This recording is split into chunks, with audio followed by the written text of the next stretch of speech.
Dalam video kali ini, saya akan membahas tentang pencatatan penjualan angsuran bagian kedua, yaitu dengan metode laba kotor diakui proporsional sesuai dengan penerimaan kas.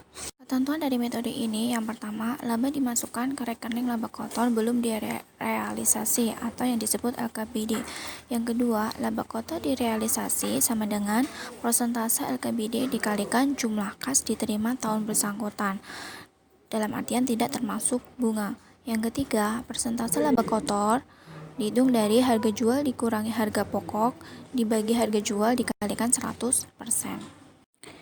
Metode laba kotor diakui proporsional sesuai dengan penerimaan kas. Contoh soalnya, pada tanggal 1 Oktober 2019, PT Persada Properti menjual 20 unit rumah dengan harga pokok per kapling 100 juta dan dijual dengan harga 300 juta ditambah bunga 10% per tahun. Pembayaran angsuran dilakukan setiap semester, yaitu 6 bulanan selama 5 tahun atau 10 semester 10 kali angsuran. Uang muka 20% dan bunga dihitung dari sisa pinjaman. Berdasarkan data tersebut, maka jurnal yang dibuat dengan metode laba kotor diakui saat periode penjualan pada tahun 2019 dan 2020 sebagai berikut. Untuk mencatat penjualan dan penerimaan uang muka, yang pertama kita hitung dulu total penjualannya. 20 unit dikalikan 200 juta, yaitu hasilnya adalah 4 miliar. Untuk uang mukanya, 20% dikalikan total penjualan, yaitu 20% dikalikan 4 miliar, hasilnya adalah 800 juta. Sedangkan harga pokok rumahnya dihitung dari 20 unit dikalikan 100 juta, hasilnya adalah 2 miliar. Selanjutnya, kita menghitung laba kotor belum direalisasi, yaitu 4 miliar dikurangi 2 miliar, hasilnya 2 miliar. Jurnalnya 1 Oktober 2019, debit kas 800 juta, debit piutang angsuran 3 miliar 200 juta, kredit rumah 2 miliar, dan laba kotor belum direalisasi 2 miliar. Sedangkan jurnal penyesuaian penjualan angsuran, yang pertama untuk bunga yang masih harus diterima dari tanggal 1 Oktober sampai 31 Desember adalah 3/12 dikalikan 10% kali 3 miliar 200 juta, hasilnya 80 juta. Jurnalnya adalah debit piutang bunga 80 juta dan kredit pendapatan bunga 80 juta. 3 bulan ini didapat dari rentang antara 1 Oktober sampai 31 Desember 2019. Untuk laba kotor direalisasi, persentase laba kotor yaitu harga jual dikurangi harga pokok dibagi harga jual kali 100%, yaitu 4 miliar dikurangi 2 miliar dibagi 4 miliar dikali 100%. Hasilnya adalah 2 miliar dibagi 4 miliar dikali 100%, yaitu 50%. Penerimaan kas tahun 2019 800 juta. Jadi laba kotor direalisasi tahun 2018 adalah 50% kali 800 juta sama dengan 400 juta. Jurnalnya adalah pada tanggal 31 Desember 2019, debit laba kotor belum direalisasi 400 juta, kredit laba kotor direalisasi 400 juta. Untuk jurnal penutupnya, pada tanggal 31 Desember 2019, debit laba kotor direalisasi 400 juta, debit pendapatan bunga 80 juta, dan kredit ikhtisar laba rugi 480 juta. Sedangkan jurnal pembaliknya adalah pada tanggal 1 Januari 2020, debit pendapatan bunga 80 juta, kredit piutang bunga 80 juta.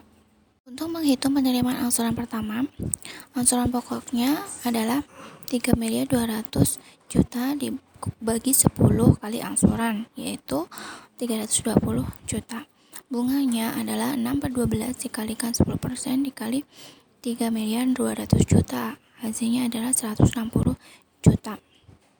Jadi jurnalnya adalah pada tanggal 1 April 2020, kas debit 480 juta, piutang angsuran kredit 320 juta, dan pendapatan bunga kredit 160 juta.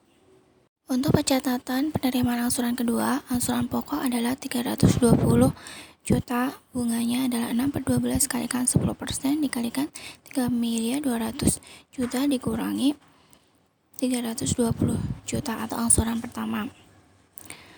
6/12 kali 10% kali 2.880.000.000, hasilnya adalah 144 juta.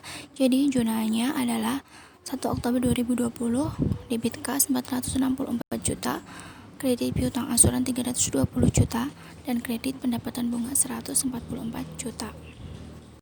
Jurnal penyesuaian tahun 2020 untuk bunga yang masih harus diterima dari tanggal 1 Oktober sampai 31 Desember 2020 adalah 3/12 kalikan 10% dikalikan 3.200.000.000 dikurangi 640 juta didapat dari angsuran pertama ditambah angsuran kedua. Jadi 3/12 kali 10% kali 2.560.000.000, hasilnya adalah 64 juta.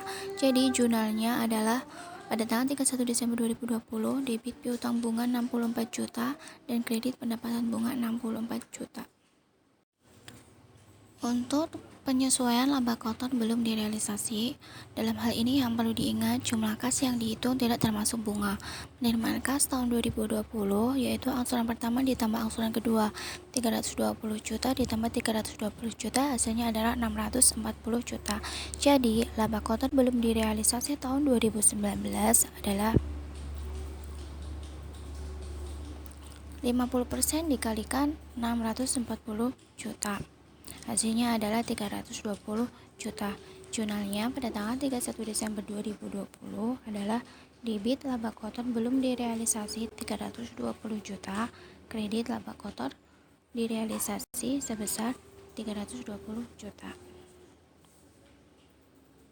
Untuk mencatat jurnal penutup pada tanggal 31 Desember 2020, debit laba kotor direalisasi sebesar 320 juta, debit pendapatan bunga 64 juta, dan kredit ikhtisar laba rugi 384 juta. Sedangkan untuk pencatatan jurnal pembaliknya pada tanggal 1 Januari 2021 adalah debit pendapatan bunga 64 juta dan kredit piutang bunga 64 juta. Terima kasih, semoga video kali ini bisa menambah wawasan kalian tentang pencatatan penjualan angsuran dengan metode laba kotor diakui proporsional sesuai dengan penerimaan kas.